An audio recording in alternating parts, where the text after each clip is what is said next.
Hello everyone, here is a video on Video Game Quest. We are in the arcade action section, and we are going to be going over letters F through H. So without further ado, let's get into this video. For those of you again who are new to this series, this is a video game buyer's guide from 1990 that showcased certain games that were already out or were coming out for the NES, Master System, Genesis, Game Boy, TurboGrafx 16. I believe that was it. There might have been a couple others in there. But let's get to it. So we're going to go to Fantasy Zone. Here's a picture of Fantasy Zone right there. Fantasy Zone was made by Tengen, and it's for the NES. So it's a one-player or one or two alternating. You're Opa Opa, a gutsy mechanoid shaped like a little spaceship. Fly around in Fantasy Zone, a solar system of 8 planets, each more fantastic than the next. Evil menins, nasty creatures of all different shapes and sizes, are trying to take over Fantasy Zone by using stolen money to build up their forces. Your job is to recover the money and wipe out enemy creatures. Collect enough coins and you can buy powerful weapons and special engines to help you fly faster. You'll need these super features before you can fly off one planet. You've got to get past its extra bad boss. Next game is Fantasy Zone by Sega of America for the Master System, one player, one or two alternating. The game that started it all, Opa Opa enters the Fantasy Zone to save it from the evil menins and collect the stolen gold coins. Try it with the Sega Powerball. Next game, Fantasy Zone 2 by Sega of America for the Sega Master System, one player, one or two alternating.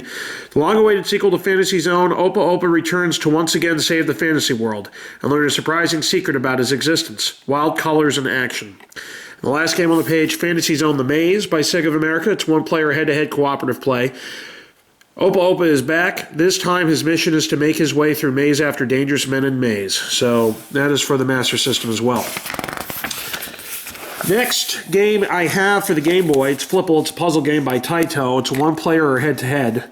Totally cubular fun. Get into one of the gnarliest brain games around. Then use your reflexes and imagination to solve this wacky puzzle before time runs out. Use powerful magic cubes to open up tricky patterns. Earn bonus points by erasing multiple cubes. If you're fast enough, you'll get through all 5 levels, each one tougher than the last. And there's a picture of Flipple right there. Next game is Ghost House by Sega of America for the Sega Master System. It's a one-player, one or two alternating. An exciting treasure hunt in Count Dracula's castle. Players battle vampires, bats, and other evil creatures, and then search for the family treasure, the jewels. Next game is Ghostbusters by Activision for the NES. It's a one-player game. This game features paranormal activity, franchise applications, one Marshmallow Man, ghost catching gear, one hit song, slime, laser stream throwers, 4 ectomobiles, one street map, one Temple of Zool, 2 terror dogs, and a zillion ghosts.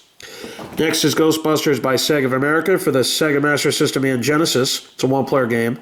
Who you gonna call? Why, it's a whole Ghostbusters crew right on screen. Zap them, box them, store them, but don't get slimed.